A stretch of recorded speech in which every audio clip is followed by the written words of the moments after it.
Each year, military personnel stationed in restricted zones around the world report encounters with phenomena that seem to exist in the space between scientific explanation and nightmare. Manifestations so disturbing that entire departments within defense ministries have been established specifically to investigate what happens when extreme radiation interacts with human consciousness in ways that physics textbooks never predicted. The Ukrainian Ministry of Defense allocates approximately $12 million annually to monitor the 30-kilometer exclusion zone surrounding the Chernobyl nuclear power plant, employing over 300 specialized personnel trained to handle everything from illegal scavengers to structural collapses in the decaying Soviet-era infrastructure that still haunts the abandoned landscape like a concrete graveyard. The Chernobyl disaster of April 26, 1986, resulted in the immediate deaths of 31 people with radiation exposure, ultimately claiming thousands more lives over the following decades, creating the largest nuclear exclusion zone in human history, where background radiation levels in certain areas remain lethal even today, nearly 25 years after the initial catastrophe. For a brief period during the autumn of 2010, a 6-man patrol unit from the 5th Separate Guards Brigade would venture into the abandoned Pripyat hospital complex on what should have been a routine enforcement operation,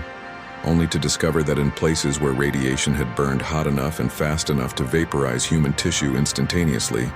something far worse than contaminated dust had been left behind in the shadows. But what exactly were the dark silhouettes that moved through the hospital corridors like living photographs, hungry for the life force they had been violently stripped of? And why did the Ukrainian government order the complete incineration of a 4-story medical facility that had already survived 24 years of abandonment without any official explanation beyond structural instability? The Chernobyl exclusion zone encompasses approximately 2,600 square kilometers of contaminated territory straddling the border between northern Ukraine and southern Belarus, a landscape where nature has reclaimed Soviet civilization with such aggressive thoroughness that entire apartment complexes now disappear beneath blankets of moss and vine, where radiation hotspots capable of delivering lethal doses in under 60 seconds exist mere meters from areas safe enough for brief human exposure, and where the combination of complete abandonment, extreme environmental hazards, and the psychological weight of knowing you walk through humanity, his greatest nuclear disaster creates an atmosphere so oppressive that even the most hardened soldiers report feeling watched by invisible eyes from the empty windows of ghost buildings. The region experiences severe temperature fluctuations with autumn, bringing dense morning fogs that roll through the abandoned city of Pripyat like toxic breath, reducing visibility to less than 20 meters and creating perfect conditions for disorientation among the crumbling structures where floor plans become meaningless after decades of decay, and where a single wrong step through rotted flooring can send a person plummeting into basements filled with stagnant radioactive water. It is perhaps unsurprising then that this zone of death and abandonment has become a magnet for both scientific curiosity and human recklessness, and occasionally far darker individuals seeking places where bodies might never be found and questions might never be asked.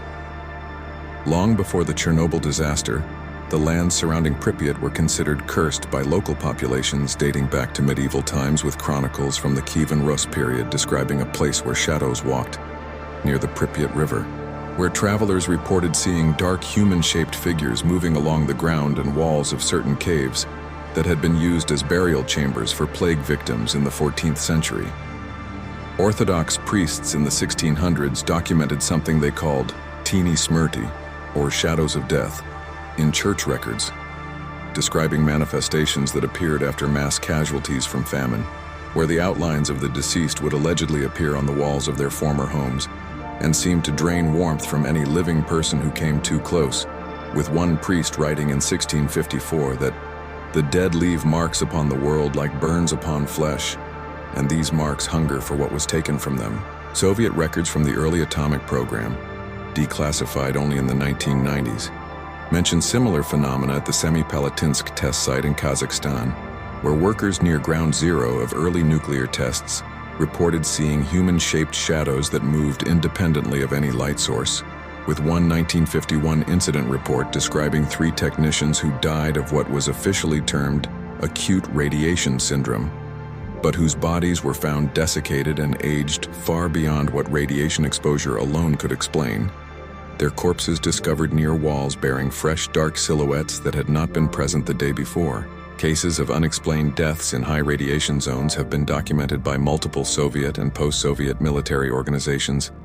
though these reports remain largely suppressed from public knowledge to prevent mass panic about what might lurk in contaminated areas that will remain hazardous for thousands of years into the future. In 1987, barely 1 year after the Chernobyl disaster, a cleanup crew working in the hospital basement reported seeing moving shadows on walls that should have been too dark for shadows to exist, with their foreman dismissing these claims as hallucinations caused by radiation exposure, until 3 of his men were found dead with no external injuries, but appearing to have aged decades overnight. KGB documents from 1989 reference a zone anomaly protocol, specifically for the Pripyat hospital, noting that the building should be avoided for cleanup operations due to unspecified hazards beyond standard radiological concerns. That with handwritten notes in the margins mentioning that dosimeters behaved erratically near certain walls, and that at least 7 personnel had vanished or died under mysterious circumstances in that specific location. Similar encounters were reported by Russian forces during exercises near the Mayak nuclear facility,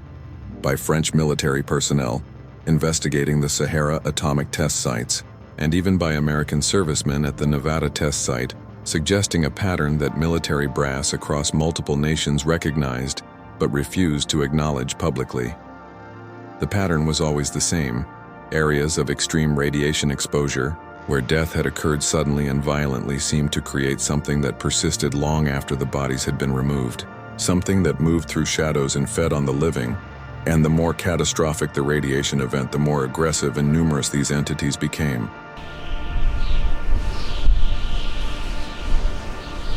October 17, 2010, 14:30 hours. A 6-man patrol from the 5th Separate Guards Brigade entered the Chernobyl exclusion zone under the command of Captain Taras Kovalenko, a battle-hardened veteran of the Chechen conflicts who had been assigned to exclusion zone duty for the past 4 years and knew every dangerous hotspot, every structural weak point, and every hiding place that illegal stalkers might use in their cat-and-mouse game with Ukrainian authorities. Kovalenko, called or Bear by his men, due to his massive build and protective nature toward his unit, led a team consisting of Lieutenant Oleg Shevchuk, a former engineer who understood the decaying infrastructure better than anyone, Sergeant Dmitro Havrilov, the unit's medic and voice of cautious reason, and 3 younger soldiers, Corporals Andriy Bondar and Ruslan Melnik, plus Private Yuri Tkachenko, all of whom had been stationed at the zone for less than 18 months and still treated the assignment with the nervous excitement of those who hadn't yet fully grasped what decades of radiation poisoning had done to the land itself. The mission was routine enforcement checking, Grid Sector 7 Delta for signs of illegal entry after motion sensors had triggered twice during the previous night, with the team equipped with standard patrol gear including AK-74M rifles, handheld dosimeters, tactical flashlights, communications equipment, and protective gear, rated for short-term exposure to moderate radiation levels. The afternoon was unseasonably cold at 7 degrees Celsius, with thick fog banks rolling in from the Pripyat River and reducing visibility to the point where the abandoned Ferris wheel of Pripyat's amusement park would appear and disappear like a rusted ghost in the mist. And Kovalenko's dosimeter maintained a steady click-click-click that indicated safe background levels of approximately 30 microsieverts per hour, nothing that would cause concern during a brief patrol. They discovered the stalker encampment at 15:15 hours near the old cultural center, and immediately Kovalenko knew something was catastrophically wrong, because stalkers were paranoid about their equipment and treating their dosimeters and respirators like sacred objects, because those devices meant the difference between walking out of the zone or being carried out in a body bag. Yet here were 3 high-quality tents ripped open from the inside with such violence that fabric hung in shreds, expensive radiation suits abandoned in piles, dosimeters still functioning and screaming with readings that spiked to over 400 microsieverts. Despite the area being previously mapped as relatively safe, and most disturbing of all,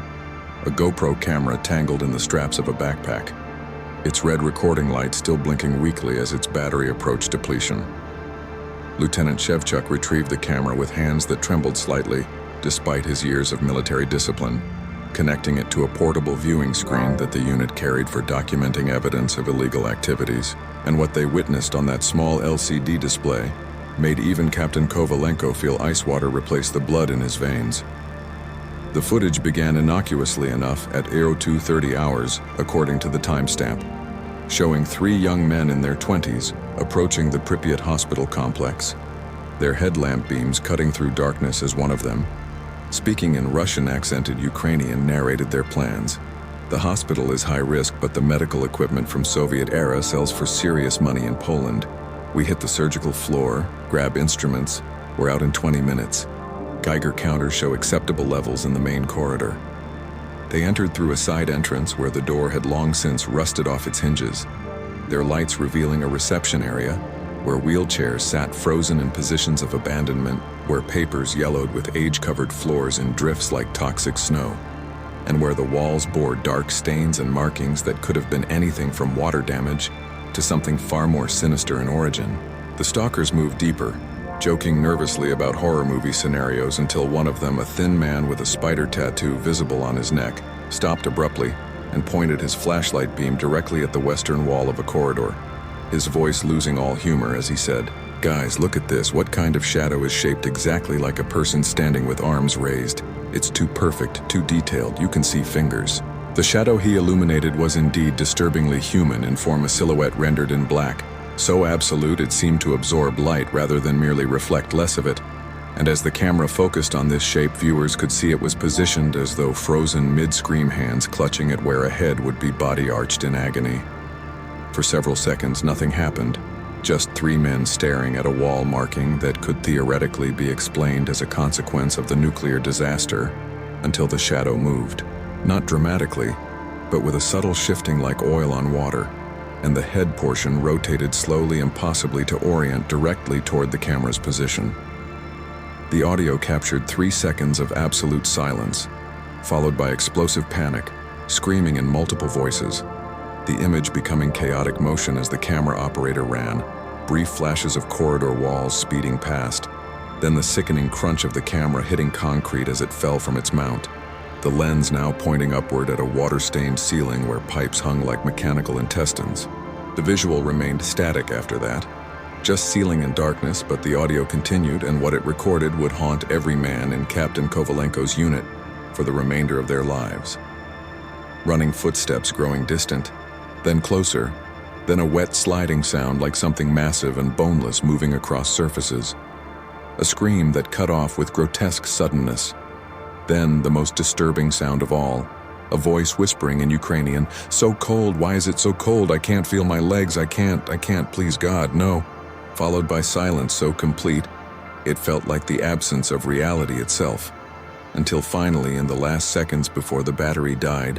the sound of something scraping across the ceiling directly above the fallen camera, accompanied by a clicking that matched the rhythm of a Geiger counter, measuring lethal radiation levels, and then nothing but static. The patrol stood in stunned silence for nearly 30 seconds after the footage ended, their training warring with the primal fear that every human experiences when confronted with evidence that the universe operates according to rules, far stranger and more hostile than civilization acknowledges, until Private Tkachenko broke the spell by vomiting into the grass, his dosimeter swinging wildly on its lanyard and producing clicks that seemed too rapid for their current location. Captain Kovalenko made the decision that would doom half his unit within the next 6 hours. His sense of duty, and his protective instinct toward potential survivors overwhelming his combat-honed danger assessment, as he keyed his radio and reported to command that they were investigating potential civilian casualties at the hospital complex, receiving acknowledgement and permission to proceed with standard caution protocols. The fog had thickened to the point where visibility dropped below 15 meters as they approached the hospital, a 4-story Soviet-era medical facility that rose from the overgrown landscape like a tombstone marking the death of a civilization, its windows dark and empty as skull sockets, its concrete facade stained with decades of weather and radiation until it bore the color of diseased flesh. And as they drew within 50 meters of the entrance, every dosimeter in the unit began producing click rates that increased geometrically with each step forward, going from safe background levels to concerning readings of 150 microsieverts per hour. Despite this area being classified as moderately contaminated, but navigable with proper precautions. They found the first body at 15:47 hours just inside the main entrance, and even Sergeant Havrilov, who had performed combat medicine in Chechnya and seen men torn apart by artillery fire, made a sound of horrified confusion at what lay before them because the corpse was wrong in ways that defied medical explanation. The body belonged to one of the stalkers based on the modern tactical clothing and expensive boots, but it appeared to have aged a century in less than 12 hours. Skin shrunk tight against bone like ancient leather, eye sockets hollowed and dark, lips pulled back from teeth in a rictus of terminal agony. And most disturbing of all, the corpse weighed perhaps 30 kilograms based on how easily it shifted when Havrilov attempted examination, as though every drop of moisture and every gram of fat had been extracted from the tissues, leaving only desiccated protein and brittle bone. Lieutenant Shevchuk directed his flashlight at the wall beside the body, and there, rendered in that same light-absorbing black they had seen in the GoPro footage, was a fresh shadow showing a human figure in the exact position of the corpse, one arm outstretched, mouth open in a silent scream. And this shadow had not been there 24 hours ago, according to zone documentation, because this corridor was photographed weekly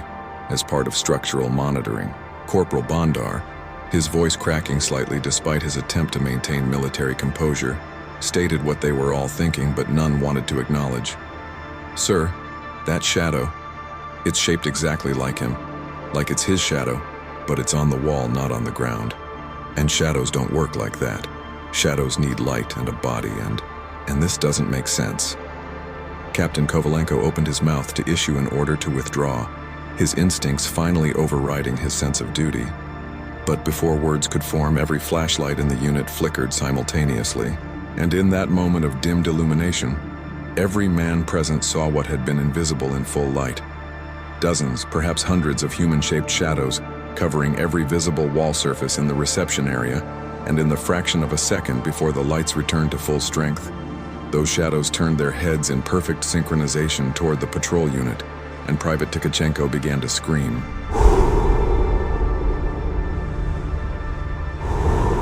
Captain Kovalenko's command to withdraw came sharp and immediate,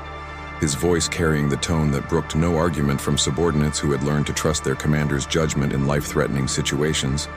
But as the unit turned toward the entrance through which they had entered barely 5 minutes earlier, they discovered that the doorway now opened onto a wall of solid darkness, not the absence of light, but rather a presence of shadow so absolute that flashlight beams seemed to stop at its surface rather than penetrate, as though the exit had been sealed by liquid night that defied every law of physics they understood. Lieutenant Shevchuk attempted radio contact with base command, keying his transmitter and speaking the standard check-in protocol. But instead of the crisp acknowledgement he expected, his radio produced only distorted static, punctuated by sounds that resembled human voices speaking backwards. And when he increased transmission power to maximum, his radio emitted a shriek of feedback so loud and piercing that he ripped the earpiece out with a curse, blood trickling from his ear canal, where the sonic assault had ruptured something delicate. Sergeant Havrilov moved to examine Shevchuk's injury with professional efficiency, clicking on his helmet-mounted medical light, and in that moment of illumination focusing on a single point, something extraordinary occurred. The shadows on the walls nearest to the light source retreated, not gradually, but with sudden fluid motion like living things recoiling from a threat, sliding backward across the concrete surface and gathering in the darker recesses of the reception area, where they clustered together in a mass of overlapping silhouettes that seemed to watch and wait with predatory patience. Corporal Melnick, who had been assigned to document evidence collection, pulled out a high-powered tactical flashlight rated at 3,000 lumens and aimed it directly at the wall where the shadows had congregated. And under that intense beam, the silhouettes became nearly invisible, fading to faint outlines that might have been mistaken for stains or artistic graffiti. But the moment he reduced the light intensity or shifted the beam away, they returned with disturbing speed, flowing back across the surfaces like ink spreading through water. This discovery gave Kovalenko the first tactical advantage since entering this nightmare scenario, and he immediately ordered his unit into a defensive formation with all personnel maintaining overlapping fields of illumination, creating a bubble of light within which they could move while the shadows prowled at the edges of visibility. and he directed them deeper into the hospital with the hope of finding either survivors or an alternative exit.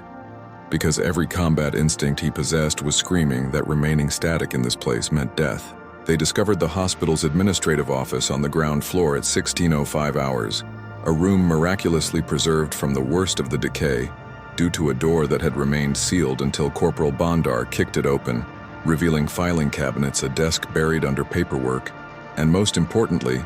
documents that had survived 24 years of abandonment.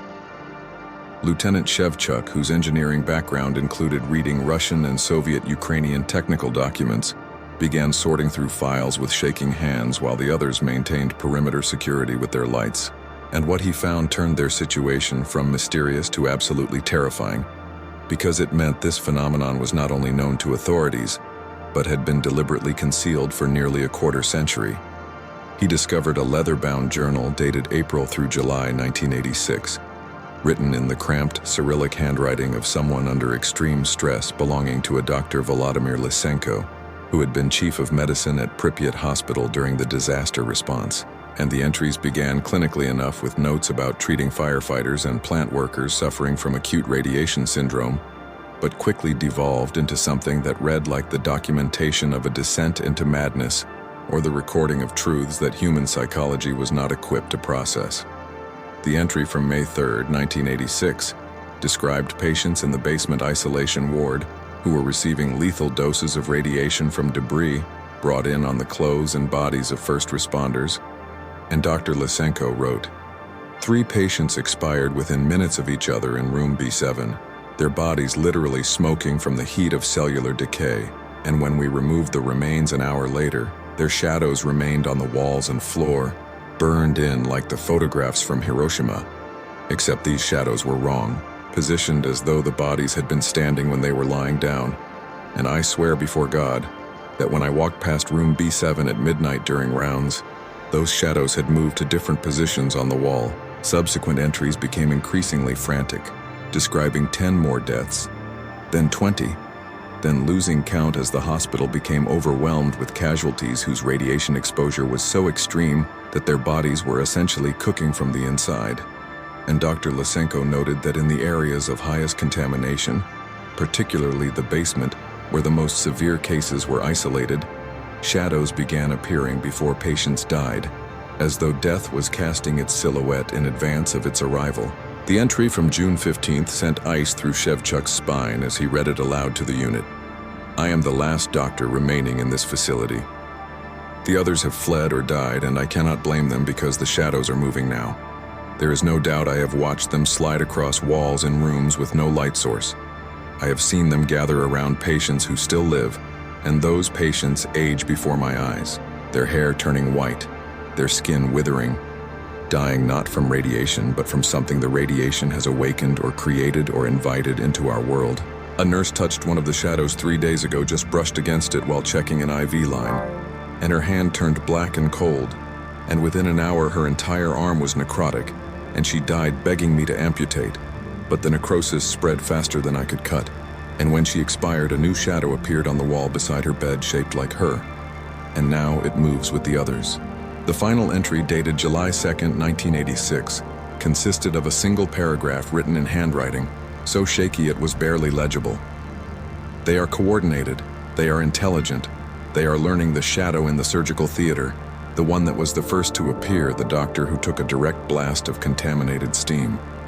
That shadow is larger than the others, denser, and it seems to command them like a general commanding troops. I am sealing this journal in the office safe, and I am leaving. If anyone finds this, understand that this hospital is not abandoned because of radiation alone. It is abandoned because something worse than radiation lives here now. Something that was human once and remembers being alive and wants that life back, and it will take it from anyone foolish enough to enter these halls.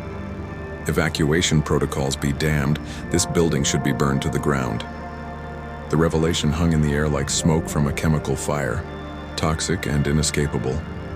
And Captain Kovalenko was processing tactical options when Corporal Melnik, who had been maintaining watch at the office door, suddenly went rigid and raised his weapon, his voice tight with controlled panic as he reported movement in the corridor beyond their position. They emerged from the office with weapons ready, and lights blazing to find themselves facing a situation that transformed their mission from rescue to survival. Because the corridor that had been empty when they entered was now lined with shadows, dozens of them,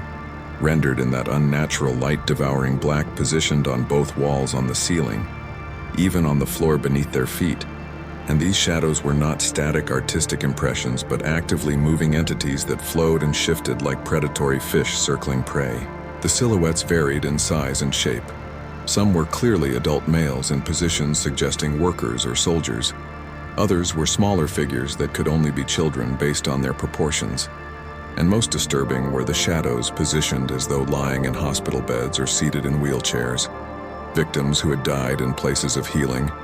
and now existed as something that defied categorization, neither living nor dead,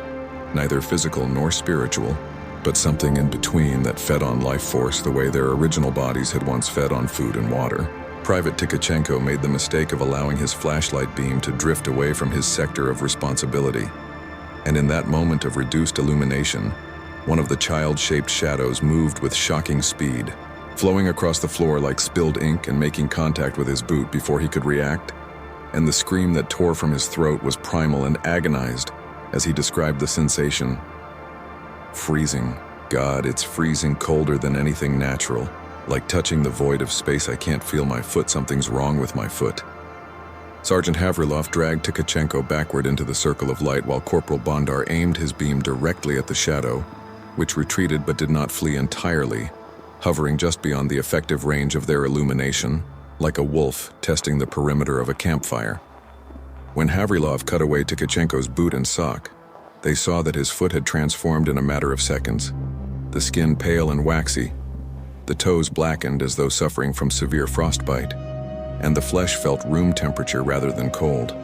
despite the soldier's insistence that ice was spreading through his veins, suggesting that whatever these entities did to their victims, it was not thermal in nature but rather some form of energy drainage that manifested as cold. They attempted to retreat toward the main entrance again,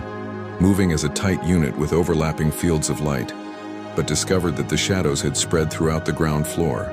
blocking every exit route, flowing across surfaces faster than the unit could move, and demonstrating a level of coordinated tactical thinking that suggested intelligence and purpose rather than mere instinct or reflex. At 16:47 hours, they found the second stalker survivor cowering in a third-floor storage room, a man in his 30s with wild eyes and hands that shook so violently he could barely hold the emergency flare that provided his only protection. And when he saw Ukrainian military uniforms, he began babbling in a mixture of Russian and Ukrainian about how the hospital was alive, how the shadows had taken his friends, how he had watched them age and die and become new shadows that joined the hunt, and how there was something in the basement, something worse than all the others combined. A shadow that moved partially in 3 dimensions and seemed to control the lesser entities like a hive mind controlling drones. Kovalenko attempted to calm the man, to extract useful tactical information. But the stalker's sanity had fractured under the strain of watching his companions die, in ways that violated everything human psychology was equipped to process. And when a group of child-sized shadows appeared in the corridor outside the storage room, flowing across walls in a pattern that suggested play or hunting practice, the stalker broke, screaming, "I won't become one of them. I won't. You can't make me." And he ran directly into the corridor despite the unit's shouted warnings. The shadows converged on him like a school of piranha sensing blood, multiple silhouettes making simultaneous contact with his body. And the stalker's aging was visible even from a distance,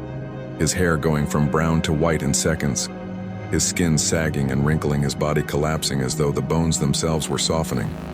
And his screams took on a quality that suggested he was experiencing not just death,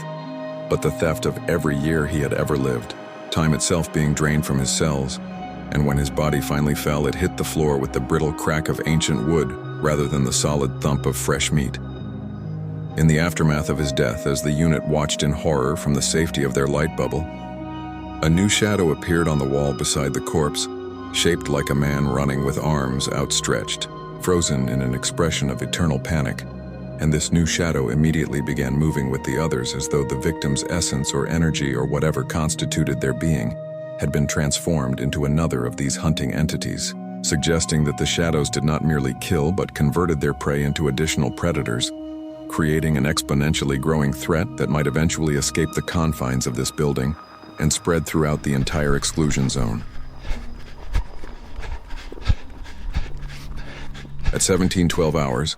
as autumn darkness began settling over the exclusion zone and the hospital's interior descended into gloom that their tactical lights could barely penetrate, the shadows underwent a transformation that elevated the threat from terrifying to absolutely catastrophic, because the entities that had been prowling individually suddenly began coordinating their movements with military precision, flowing across surfaces in patterns that suggested communication, or perhaps a shared consciousness linking them into a single distributed organism. The walls of the third-floor corridor where the unit had taken defensive position became a nightmare canvas as shadows poured from stairwells and doorways. Not dozens, but hundreds of them, overlapping silhouettes that created zones of darkness so absolute that shining light directly into them produced no reflection, no penetration, just the sensation of illumination being consumed by hungry void. Lieutenant Shevchuk was the first to notice the impossible physics manifesting around them, his engineer's mind struggling to process observations that violated thermodynamics, as he reported in a voice tight with suppressed panic that the temperature in the corridor had dropped from 7 degrees Celsius to -5 in the span of 2 minutes, despite no change in external conditions, and more disturbing, their exhaled breath was condensing into vapor that fell to the floor, rather than rising as though gravity itself had been inverted in localized areas. Corporal Bondar's dosimeter, which had been clicking at elevated but manageable levels, suddenly screamed with readings that spiked to over 3,000 microsieverts per hour, a dose rate that would deliver a lethal exposure in less than 2 hours. Yet the reading made no logical sense because radiation levels could not increase without a source, and the only sources in this building were contaminated dust and possibly some residual material in the basement. Nothing that could generate this intensity. The shadows closest to their position began exhibiting behavior that transcended anything they had witnessed previously, as the silhouettes started to bulge outward from the walls, becoming three-dimensional in ways that should have been physically impossible for entities that were essentially two-dimensional projections, and Captain Kovalenko watched in fascinated horror as a shadow shaped like a nurse in Soviet-era uniform literally peeled away from the concrete surface, its form acquiring depth and substance until it existed perhaps 2 centimeters beyond the wall plane, close enough that its outline blocked the texture of the concrete behind it. And this partial manifestation into physical space meant the entity was no longer limited to surface travel, but could potentially interact with the environment in increasingly direct and lethal ways. Private Tkachenko's condition had deteriorated catastrophically since his initial contact with the shadow, the necrotic blackness spreading from his foot up through his ankle and calf despite Sergeant Havrilov's desperate attempts at treatment. And the young soldier was experiencing what the medic could only describe as accelerated aging,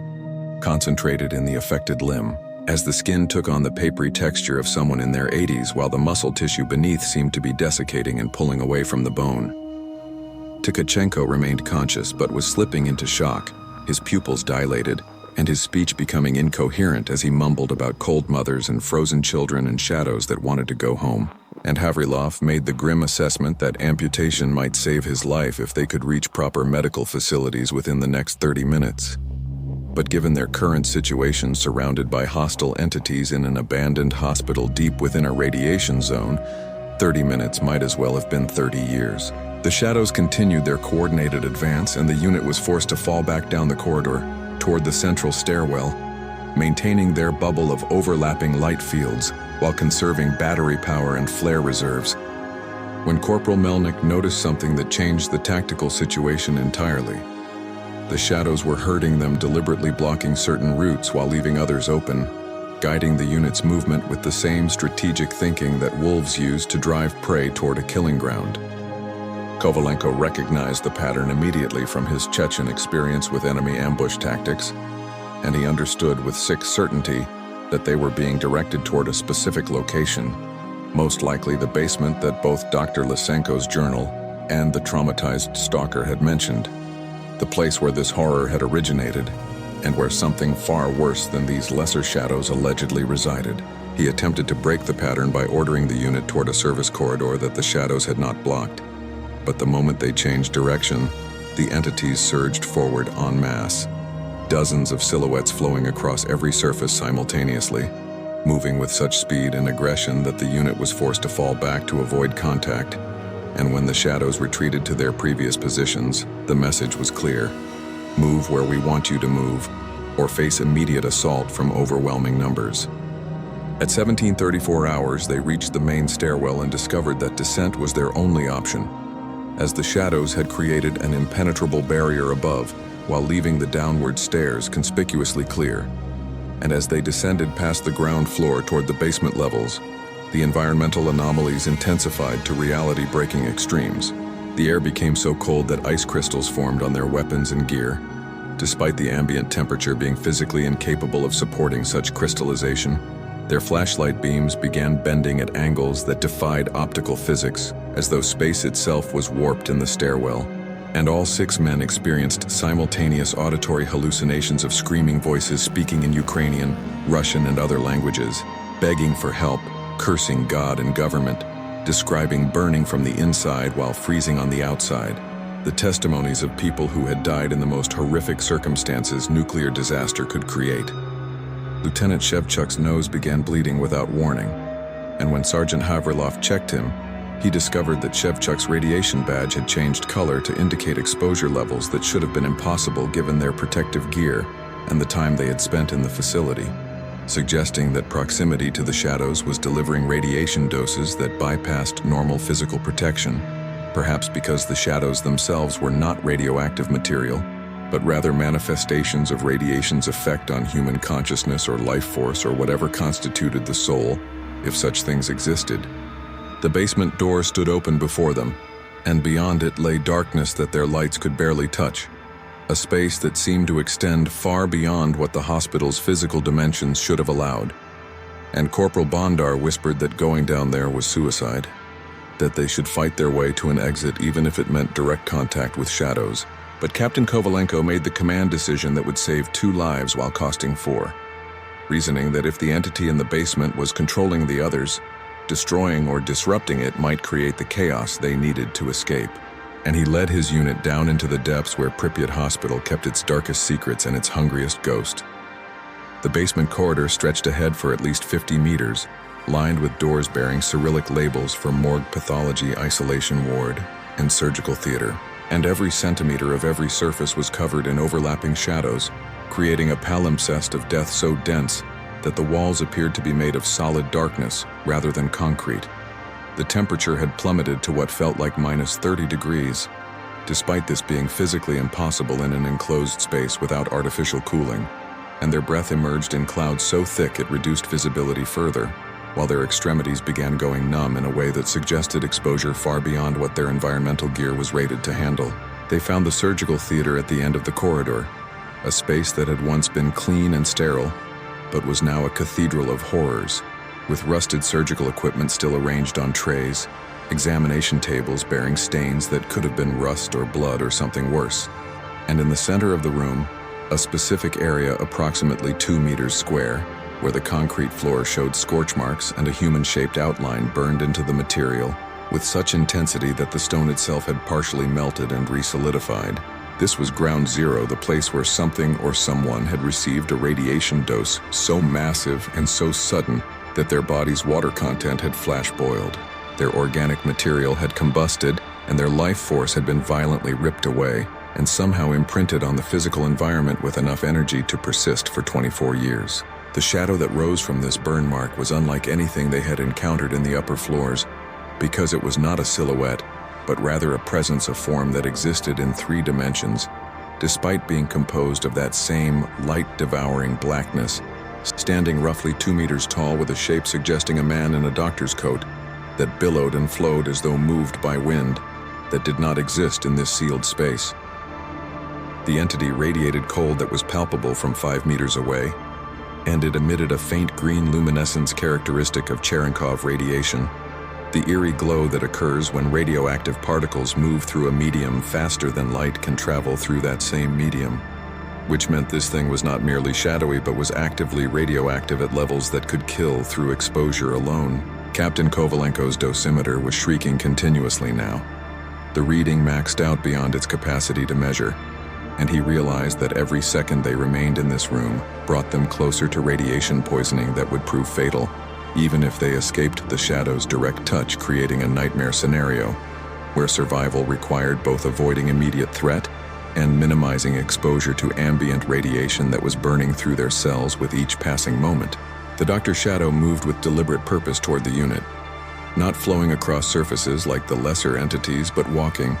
actually walking through three-dimensional space as though partially recorporeal. And as it approached,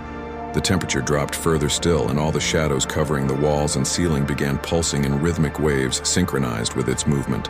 confirming that this entity was indeed controlling or coordinating the others through some mechanism beyond human comprehension. Sergeant Havrilov, maintaining his medical discipline even in the face of horror that should have shattered any rational mind, grabbed Kovalenko's arm and shouted over the sound of their screaming dosimeters that they had perhaps 5 more minutes of safe exposure time before radiation poisoning became inevitable, regardless of later treatment, and that their flare supply was down to 3 units, and that Private Tkachenko had lost consciousness and was exhibiting symptoms of systemic organ failure as the shadow corruption spread past his knee toward his core. Corporal Melnick made a desperate attempt to drive back the Doctor's shadow using his tactical light at maximum intensity, and while the beam caused the entity to recoil slightly, it did not retreat or dissipate, but rather seemed to absorb the light, growing marginally more solid and more defined with each second of exposure, suggesting that these entities fed not just on life force, but on energy in general, and that attacking them with light might ultimately make them stronger rather than weaker. The lesser shadows began descending from the walls and ceiling, dozens of them moving in coordinated assault patterns, and the unit formed a defensive circle with Tkachenko's unconscious form in the center, firing their weapons in desperation. Even though bullets passed through the shadow forms without effect, the muzzle flashes creating brief moments of illumination that pushed the entities back temporarily, but could not destroy them. Lieutenant Shevchuk took direct contact when a shadow shaped like a child flowed across the floor faster than he could track and touched his left hand, and the scream that tore from his throat was unlike anything the others had heard even in combat. A sound of violation beyond mere physical pain, as though his very existence was being drained away. And when Corporal Bondar pulled him back, Shevchuk's hand was blackened and withered, the skin hanging loose on bones that had become brittle and porous like those of someone suffering advanced osteoporosis. The Doctor's shadow continued its relentless approach,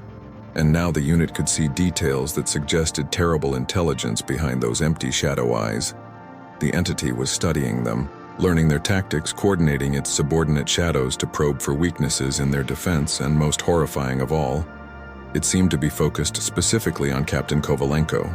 perhaps recognizing him as the leader, or perhaps sensing in him some quality of life force that made him particularly desirable prey. The remaining shadows began converging from all directions simultaneously, flowing across floor and walls and ceiling in waves that would reach the unit within seconds, and Kovalenko realized that this was the moment of total annihilation, that they had been herded here specifically to die and be converted into additional shadow entities, that the Doctor's shadow wanted not just their lives, but their essence to add to its growing army of darkness, and that in perhaps 30 more seconds, 6 Ukrainian soldiers would cease to exist as living humans, and would instead become part of something monstrous that had been growing in this place for 24 years, feeding on the rare, foolish souls who ventured into radiation-haunted halls where death had learned to hunt, and there was absolutely nowhere left to run, no exit visible. No hope remaining, just the cold and the darkness and the shadows closing in from every direction, like the walls of a tomb sealing shut forever. At 1751 hours, precisely when the Doctor's shadow was within 2 meters of the defensive circle, and the lesser shadows had begun making contact with the outer edges of their protective light bubble, reality itself seemed to fracture as an explosion of unprecedented magnitude shook the hospital's foundation with such violence that chunks of concrete rained from the ceiling, and every man in the unit was thrown to the floor by the concussive force. The sound was not a single detonation, but rather a rolling thunder that suggested multiple high-explosive munitions striking in sequence. And through the ringing in their ears and the choking dust that filled the surgical theater, Captain Kovalenko processed what had occurred with the clarity that sometimes comes in moments of extreme crisis. Someone at command headquarters had been monitoring their radio silence and lack of scheduled check-ins, had made the decision that something had gone catastrophically wrong, and had authorized an artillery strike on the hospital complex, using the grid coordinates from their last known position. The shadows reacted to the bombardment with behavior that confirmed their connection to physical reality, despite their supernatural nature, as the impacts disrupted whatever energy field or dimensional anchor kept them manifested, causing them to flicker and distort like television signals suffering interference, and most critically, the Doctor Shadow lost its three-dimensional solidity and collapsed back into a two-dimensional form that retreated across the floor toward its burn mark origin point, as though seeking shelter or regeneration at the place of its creation. Lieutenant Shevchuk, despite his corrupted hand and probable radiation poisoning, had the presence of mind to grab one of their remaining flares and ignite it directly on the burn mark where the Doctor Shadow was attempting to reconstitute, and the magnesium bright light combined with the intense heat produced a reaction that none of them could have predicted. The shadow screamed with a sound that was simultaneously mechanical and organic, like metal tearing and voices shrieking in harmony. And it began to burn, not with flames but with a dissolution that looked like ink running in water, the darkness breaking apart into fragments that dissipated into nothingness. The lesser shadows throughout the surgical theater went berserk at their master's destruction, attacking without coordination or strategy, flowing across surfaces in random patterns that suggested panic rather than hunting behavior. And this chaos created the opening Kovalenko needed as he hauled Private Tkachenko's limp form over his shoulder and screamed for his unit to move toward the stairs while the entities were disorganized. The ascent from the basement was a nightmare of collapsing infrastructure and pursuing shadows that snapped at their heels like wolves chasing deer. But the continued artillery bombardment had opened gaps in the building's walls where autumn twilight penetrated, and the shadows retreated from these zones of natural light, even though the sun was setting and illumination was minimal, suggesting that even weak daylight was more effective than their tactical flashlights at repelling the entities. They reached the ground floor to discover that the main entrance had been blown completely open by the artillery strike, leaving a gaping hole in the hospital's facade through which they could see the overgrown landscape of the exclusion zone. And more importantly, the presence of 3 BTR-80 armored personnel carriers positioned in a semicircle around the building with their spotlights activated and aimed at every potential exit point. Sergeant Haverloff and Corporal Bondar supported Lieutenant Shevchuk between them, the engineer's left hand now completely blackened to the wrist, and his radiation badge showing exposure levels that guaranteed severe illness at minimum and likely death within weeks without aggressive treatment. While Kovalenko carried Tkachenko, whose breathing had become shallow and irregular, the young soldier's body temperature having dropped to hypothermic levels despite the lack of actual cold exposure. Corporal Melnik brought up the rear, directing his tactical light behind them to hold back the shadows that still pursued, but with noticeably less aggression now that their controlling intelligence had been disrupted. And as they staggered through the ruined entrance into the rapidly fading daylight, the pursuing entities stopped at the threshold, as though an invisible barrier prevented them from leaving the building, clustering at the edges of shadow and light like prisoners staring through bars at a freedom they could observe but not attain. The unit collapsed in the dirt approximately 50 meters from the hospital, their gear covered in radioactive dust, their bodies shaking from adrenaline crash and radiation exposure, and in Shevchuk and Tkachenko's cases, from corruption that went beyond mere physical contamination into realms that military medicine had no protocols to address. A colonel from Special Operations Command emerged from the lead BTR, wearing full CBRN protective gear, and accompanied by 3 soldiers carrying radiation detection equipment and medical supplies. And his first words were not questions about what happened, but rather a statement delivered in a tone that brooked no argument. You are now under Military Classification Protocol 77 Alpha. Everything you witnessed is state secret. You will be debriefed individually in isolation, and any discussion of events with unauthorized personnel will result in prosecution for treason against Ukraine. Kovalenko, still catching his breath and trying to process the fact that he had survived something that should have been impossible, attempted to report that there were civilian casualties inside and that the hospital contained a threat that could potentially spread beyond its walls. But the colonel cut him off with a gesture and explained that the artillery strike was merely the opening salvo, that a tactical airstrike was scheduled for 1830 hours with incendiary munitions, specifically designed to generate temperatures exceeding 1,500 degrees Celsius, hot enough to vitrify concrete, and certainly hot enough to destroy whatever energy patterns or dimensional impressions allowed the shadows to persist. Medical personnel moved to treat the casualties, and when they examined Tkachenko, their expressions revealed what Kovalenko already knew. The young private was dying from something that presented like extreme hypothermia, combined with rapid aging, his organs shutting down in sequence, and there was nothing that could be done except make him comfortable in his final minutes. Tkachenko regained consciousness briefly as they loaded him into a medical transport,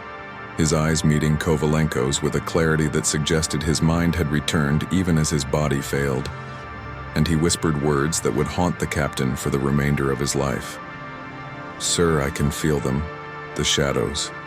They're still connected to me somehow. I can hear them screaming because they know they're going to burn, and they're so hungry. They've been hungry for 24 years. They don't want to hurt us. They just want to be alive again. They just want to be warm."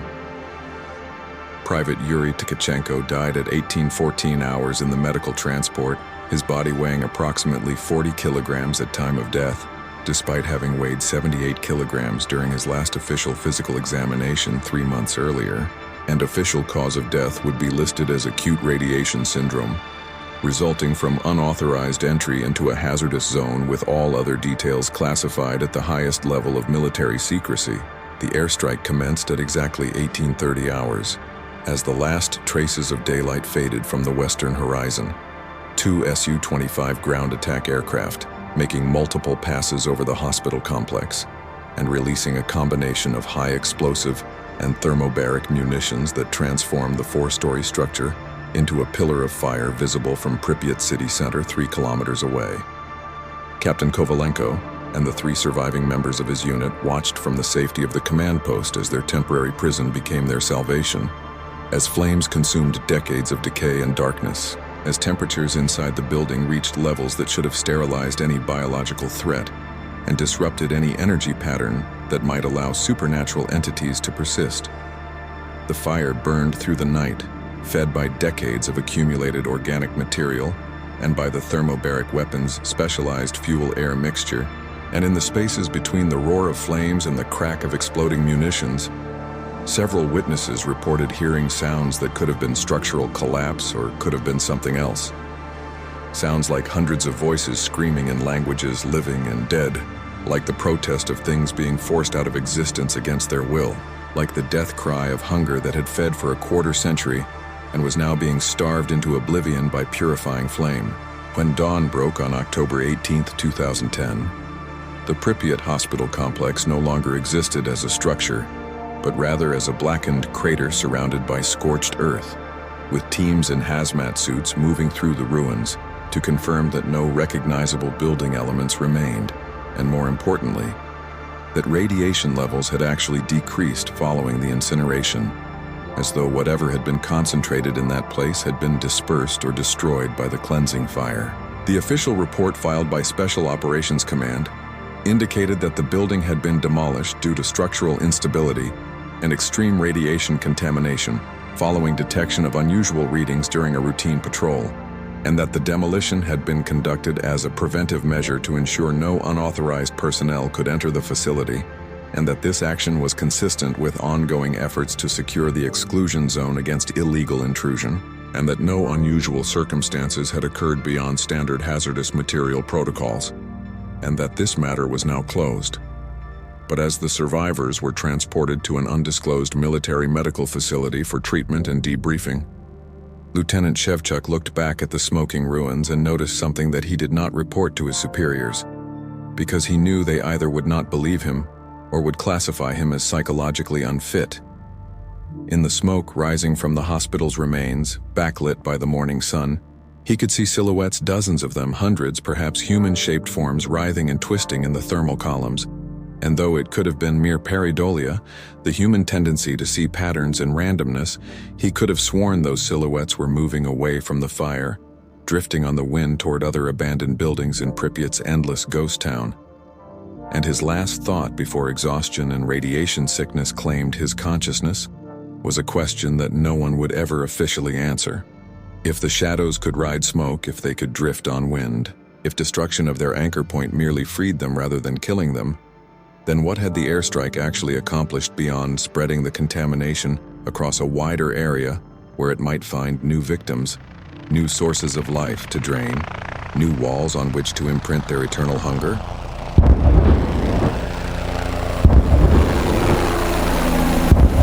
The official military investigation into the October 17th incident at Pripyat hospital complex concluded within 72 hours with a report so thoroughly sanitized that anyone reading it would find nothing more suspicious than a routine structural collapse in a radiation zone, with the entire operation classified under National Security Directive 847K, which restricted access to personnel with clearance levels that fewer than 30 individuals in the Ukrainian government possessed. Captain Taras Kovalenko was transferred within 1 week to a desk position in Lviv, over 900 kilometers from the exclusion zone, where he was assigned to logistics coordination for a supply depot that required no field work and offered no opportunity to discuss his experiences with anyone who might find them credible. And when he attempted to file supplementary reports detailing the true nature of what his unit had encountered, those documents were intercepted by military intelligence, and he received a visit from 2 men in civilian clothes who explained in very specific terms that continued efforts to document classified events would result in prosecution under espionage laws that carried sentences of 15 to 20 years in military prison. Lieutenant Oleg Shevchuk spent 6 weeks in an undisclosed medical facility, receiving treatment for radiation exposure that officially measured at levels consistent with brief proximity to contaminated materials, though his medical records made no mention of the necrotic corruption that had consumed his left hand. And when he was finally released to limited duty, his hand had been amputated at the wrist, with official documentation stating the amputation was necessitated by radiation-induced necrosis, and he was given a medical discharge with full pension and a non-disclosure agreement that he signed because refusing would have meant losing his military benefits and quite possibly his freedom. Sergeant Dmytro Havrilov remained on active duty, but was reassigned to a training facility in western Ukraine, where he taught combat medicine to new recruits, his service record containing no reference to the Pripyat incident beyond a commendation for exemplary performance during hazardous duty operations. And when one of his students asked him during a late-night barracks conversation whether he had ever seen anything truly unexplainable during his service, Havrilov's expression went distant and cold, and he replied that any soldier who claims to have seen the impossible is either lying insane or has signed documents that prevent him from discussing it, and that in any of those 3 cases, the conversation ends immediately. Corporal Ruslan Melnik received psychiatric evaluation following the incident and was diagnosed with acute stress reaction and possible hallucinations resulting from radiation exposure and combat trauma, and he was placed on medical leave for 6 months, during which he was required to attend weekly therapy sessions with a military psychologist who gradually convinced him that his memories of mobile shadows and energy-draining entities were false recollections generated by his mind to rationalize the horror of watching comrades die from radiation poisoning. And by the time he returned to duty, Melnik had been psychologically conditioned to doubt his own experiences, to the point where he would occasionally wonder if perhaps the official explanation was true, and his memories were indeed trauma-induced fabrications. Private Yuri Tkachenko's body was buried with full military honors at a cemetery in his hometown of Chernobyl. His family informed that he had died heroically while preventing unauthorized intrusion into the exclusion zone, and that his sacrifice had potentially saved civilian lives, and his mother received a pension and a medal that she kept in a display case alongside his childhood photographs, never knowing that her son's final moments had involved experiencing something far more terrifying than mere radiation poisoning. Corporal Andriy Bondar, who had maintained the steadiest psychological profile throughout the ordeal and had exhibited the least radiation exposure, was the only member of the unit who remained in exclusion zone duty, though he was transferred to perimeter patrol operations that never required entry into Pripyat proper. And over the following years, he would occasionally notice that certain buildings in the abandoned city were marked with symbols that did not appear on any official map's color-coded warnings that seemed to indicate levels of threat beyond mere structural instability or radiation contamination. And he learned not to ask questions about these markings because the answers, if they existed, were clearly not meant for personnel of his rank. The three stalkers who had originally entered the hospital and triggered the events were officially listed as missing persons in police databases, their families filing reports that went nowhere, and eventually accepting that their loved ones had died somewhere in the zone through misadventure or criminal activity, never learning that those men had not merely died but had been transformed into something that existed in the spaces between life and death. Their essences trapped in two-dimensional prison of shadow and hunger, for however long such entities could persist, before finally dissipating into whatever oblivion awaits things that should never have existed. The physical evidence from the incident was handled with protocols normally reserved for biological weapons or nuclear materials. With every item that had been inside the hospital, including the GoPro camera, the journal of Dr. Vladimir Lysenko, and even the soil samples from around the building's foundation, being transported to a secure storage facility beneath the Chernobyl plant itself, locked in lead-lined vaults alongside other artifacts and materials that the Ukrainian government had determined were too dangerous for public knowledge or academic study. The families of the 1986 hospital victims, those who had died in the initial disaster response, and whose shadows had allegedly become the hunting entities, were never informed